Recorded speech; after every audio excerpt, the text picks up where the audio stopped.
Translation is a new TLC dating series that's also a huge experience. We have host Sangita here and Tripp, one of our bachelors here looking for love. Thank you both so much for your time today.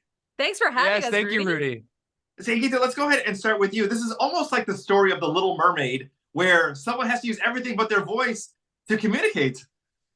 That's a great perspective. Yeah. That's exactly what it is. I bring these three guys into paradise to meet these beautiful 12 women, but they don't know they're from around the world and they don't speak English. So how will they communicate? How will they get over this barrier of trying to make this connection? And it's so fascinating to watch as they go through all of the experiments. Tripp, let's talk a little bit about your background. You're from LA, you're a personal trainer, you served in the Marines. Tell me what you're kind of looking for at this stage in your life. Well, at this stage in my life, I've just opened myself up to settling down. You know, I've been through so much and been through enough to where there's nothing else I seek as far as personal experience, as what I can bring to the table in a true relationship. So I just feel ready to open up and settle down to true love, and just such a wonderful opportunity came across my desk. Of course, I did not know though what I was walking into. I thought it was just going to be like, oh, cool, remote island, a bunch of beautiful women. All right, cool. Like, I'm ready for this. It didn't turn out to be quite that.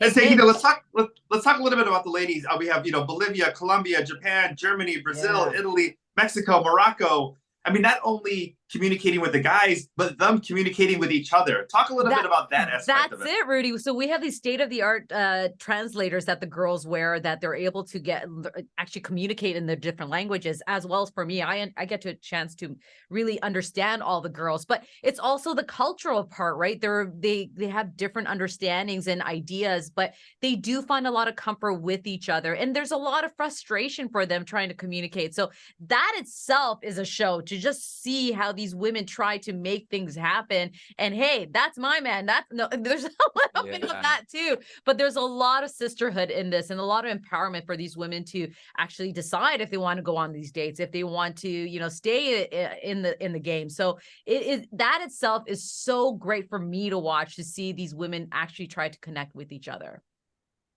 Tripp, I want to ask, because most guys have either, a pickup line, a joke, an elevator speech. That they have ready to go, when they find someone attractive. Did you have to switch things up? Did you use your same charm or strategy, or tell me a little bit about going into this? Well, I'm not a pickup lineman, if you will. I'm very much more so like I listen. That's my strength, is like, okay, I'm able to listen and see what's going on. I can't listen. That was my problem, is like, I can't. That's my strength, is like being able to listen and empathize, and I only know how to do that through words. That's all I've ever, experienced. He's very good at communicating through his eyes too. And you'll see that in the episodes, because he has the ability to make a connection in different, you didn't even realize it, but you do have this ability. I'm learning this for the first time. And so you're going to learn something about yourself through the show. I know, yeah. But that, it is powerful when you don't have that opportunity to talk through the words. He's figured out other ways, and it's really amazing. I mean, speaking of eyes, not to give away too much from the very first episode, but there is a challenge, where we do get to, look into Tripp's eyes. We get to look into the other bachelor's eyes, as well too, because oftentimes if you find someone attractive, or, you might be nervous, you might be looking away, you may not be making eye contact. And this is a kind of a way to, maybe that first challenge right there. Yeah, and it's so powerful to watch. Like, even Tripp, some of the women were nervous about looking into your eyes, right? It was such a different experience. Each individual woman had either a story or some sort of aura about them, and just in these 2 minutes, I think it was, you learn so much, even though absolutely nothing has been said. And there were some tears even shed in some of these moments. So that was one of the most powerful communications I had ever experienced, because never in my life have I just never spoken a word to somebody and then just sat down and looked in their eyes for 2 minutes. And Rudy, you watched the first episode. I mean, you get to see Tripp actually fall for somebody, right? Like, I do feel, right? Yeah. We can't say who it is. Yeah. For me, I was live there. I'm like, is this real? I was an instant believer. I if there was any doubt, that experiment wiped out right out of the tape. I mean, I was like, okay, not only is this possible, but we may go above and beyond what I've ever experienced.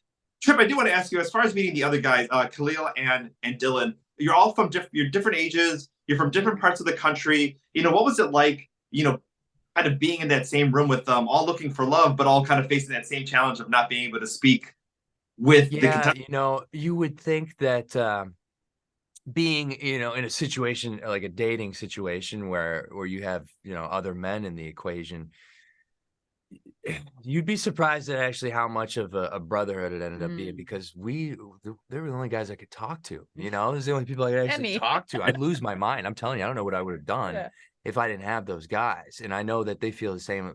We all feel the same way about each other, because it's like, I'd lose my mind if I could not speak. Are you guys seeing this? And then I mean, I would probably go crazy. So you must have used different notes too. How are you guys communicating, right? Khalil and Tripp, they must have been telling you okay, Tripp, do it this way or that way, right? You had that opportunity, right? We kind of bounced ideas off each other, how we could, find an abstract means of communication. Yeah. And we're able to figure things out together too. Hey, are we gonna do this, guys? Yeah. So, at first, when you walk into a situation, you're kind of like, oh God, those guys are handsome, suave dudes over there. Man, they might take, but it quickly turned into okay, these guys are going to help. We can help each other through this. There's a beautiful bond between the three of them for sure. Yeah. Awesome. Well, I got to see the first episode. I cannot wait to see the rest of the series. Love in Translation premieres January 21st on TLC. Sangita and Tripp, thank you so much for your time today. Thanks, Thank you, Rudy.